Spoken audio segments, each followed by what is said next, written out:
I want to share my story with you, and I in hopes that you'll take heed. And the moral of the story is to protect yourself, to understand people change, and to always look out and have your own back, even when you're married, right? So I'm married legally. I'm not with that person, but we were together for 10 years. So originally, we're from Arkansas. So he had finished school. I had put him through school, and he got a good job. So he gets a good job in California. He takes the job. So with his job, he's required to travel or whatever, and he would come home whenever he could. So he said he got sick of the distance, and he wanted us to move to California. I was very reluctant to this because our relationship was terrible. It was really rocky. But I was like, I really want my marriage to work, so I'm willing to consider it. And so he tells me, when you move to California, go ahead and quit your job so we can start focusing on our family business. So I'm like, I don't really want to do that because I was taught you don't never depend on a man. I always get your own bag. And I've always been independent. I always have taken care of myself without him. So I also want to add to this story, just a sidebar. All these years that he has not been great to me, he was always an excellent dad. And when he could provide, from my experience, he always did. He wasn't necessarily a consistent provider, and sometimes he would slack, but he would get himself back together. And he always had my back when it came to our children. Let me say that. So me and the kids, we leave Arkansas, we pack up, and we move to California. Keep in mind, we don't know a soul here in California.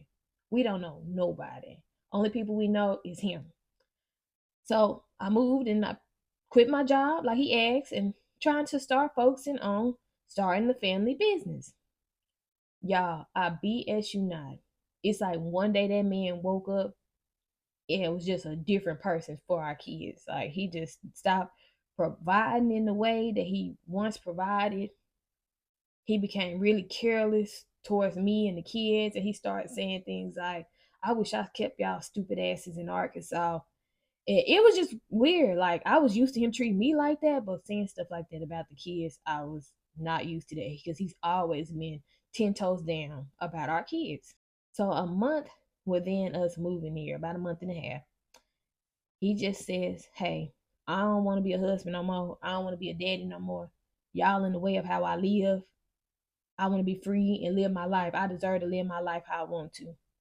And that man left us. Let me add for someone else, which is fine, but whatever. But something so interesting about this experience, considering that he made so much money, was when he left, he stopped financially supporting after he had me move somewhere where I don't know a soul and asked me to quit my job within a month and a half of making me move to California. Of course, after he said that, he tried to come back. But I was like, you didn't abandon me and my kids and then told us you don't owe us shit and you don't give a F about us and a bunch of other horrible things he said to us. I was done. I'm like, I know I ain't got no job. I don't know how I'm gonna make it.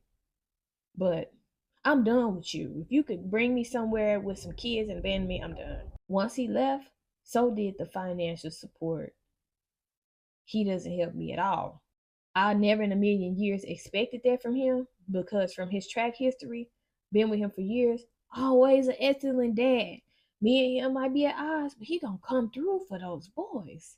So I never thought like he would drag us to California, have me to quit a job, and then abandon us and say, I don't want nothing to do with y'all no more. So I was super shocked. But I learned a valuable lesson that I hope you young ladies learn too. People change. And do not put your livelihood in the hands of nobody, not even your husband, because people are fickle and they can change. Always get your own money. And if you are in a situation where you don't have to work and your man is paying bills, hold you some money back so you don't be left high and dry if he decides to change his mind. There is nothing wrong with loving your husband. There's nothing wrong with wanting him to lead you, but you need to have some cushion. You need to protect yourself. If it's in your mind, I don't want to quit my job because I don't want to get stuck high and dry, you pray about that. And if God leads you to tell you don't do it, you bet not do it. Make sure you carry your own crosses. Make sure you have your own back. Don't depend on nobody or rely on nobody to do it for you. I love y'all, and I don't want y'all to make the mistakes that I made. So learn from me. Be well.